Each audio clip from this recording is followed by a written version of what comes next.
Welcome to Streaming Media East 2018. I'm Tim Siglin, a contributing editor with Streaming Media Magazine, and I'm here today with Michael Kolowich. Michael, tell us a little bit about your company, and then we'll talk about your product. Well, the company's Knowledge Vision, which is, we've been making a smart media platform for about 7 years. Okay. It really started as an online video presentation company, but has really broadened out into video, into kind of SlideShare type activity and things like that. But it really is all optimized around applications like corporate learning, like marketing, like company communications, and education. Okay, interesting. And then the product itself is called Knovio. So Knovio. What is Knovio? Exactly.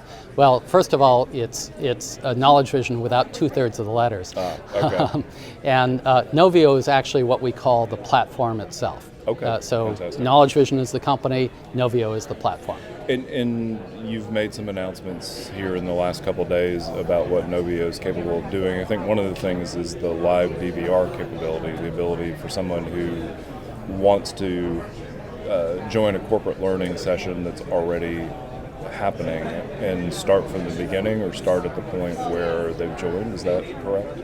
Yeah, I mean, so the product you're talking about is called Knovio Live. Knovio Live. Yeah, okay, exactly. And so Knovio Live, historically our company has been mostly in the on-demand space. Sure. So it's creating on-demand assets that can be used over and over again. But increasingly, we've gotten into the live kind of multimedia webcasting space. So what we mean by multimedia webcasting is going beyond what's inside the 16:9 frame and surrounding it with things like synchronized slides, chapter navigation, dynamic footnotes, living transcripts, Q&A, boxes and things like that. Exactly. Okay. And so really, Knovio Live is about turning a plain old live video stream into a multimedia experience. So in some ways you would be like, and I'm going to date myself because I've been in this space for 20 years, in some ways you'd be like MediaSite and Accordance Presenter, some of those products that, as you say, put multiple, sort of put a frame around the video itself and had chat, synchronization, etc. Yeah, it kind of starts there, but one of the things that's happened recently is that we've moved from kind of a flash-based world, an RTMP world, to an HLS and MPEG-DASH world. Okay, and what that's done is it's opened up an opportunity to totally reinvent how multimedia live casting works. Okay. And so I went back to, you talk about 20 years, I probably have been either, running or watching webinars for 15 or 20 years. Right. And I wrote down all of the things that upset me about either watching them or running them. Okay, right. So one of the things you mentioned earlier was I arrived, 15 minutes late for one of these things, and I said, "Oh, I missed it." There's never been an option for people to sort of back up and catch it from the beginning. No, exactly. And so I said, okay, well, I'll wait till the on-demand version comes out, and then I never get around to it. Okay.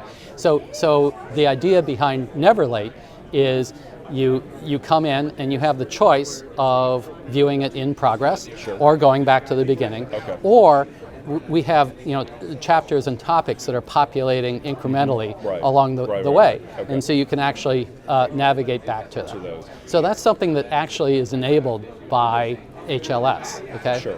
Another thing is kind of mobile access, of course. So our iOS devices didn't play well with Flash. Now it plays really well with HLS. There's just a whole bunch of things that we went through and said, okay, how can we take the things that were pain points as viewers or producers and solve So them. two practical questions along those lines. Using Canvas, HTML Canvas is part of sort of the framing solution. because you mentioned we're in a post-Flash world, and of course from an interactivity standpoint, Canvas has been one of the reasons we're able to get away from Flash. Is that how you're approaching it, or is it your own custom framework? No, it's all an HTML5 framework. So it's all responsive. It's all it does all the right things, adapting to individual devices and the like. And then the second question is, when you talk about somebody being able to jump back to the beginning or go to the chapters during the middle of a live event, what happens to the interactivity portions as well? So for instance, polling in chat, of course, chat would sort of stay constant. You'd see the chat history regardless of whether you're at the beginning or you're halfway through. Polling, though, sometimes in the corporate world, they may do a poll at the beginning, do a poll halfway through, do a poll at the end. Do you also synchronize the accessibility of that for viewers as well?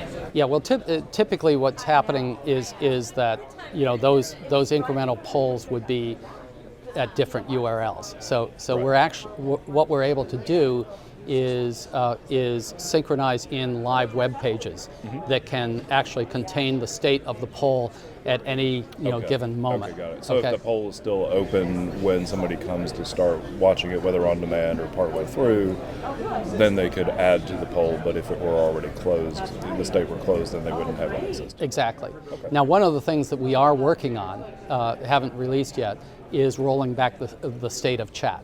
Right, and I think that's important because if somebody reads, especially if it's, say, a product announcement and they've already seen the announcement information in the chat, the ability to go back and have that time stamped and have it occur as it goes, as they watch through, would be very important. No, exactly. All right, very exactly. good. So Knovio Live sounds like a really interesting product, and Michael, we appreciate your time. Yeah, it's knovio.com/live for all the information. Awesome. Thank you so much. And we'll be right back.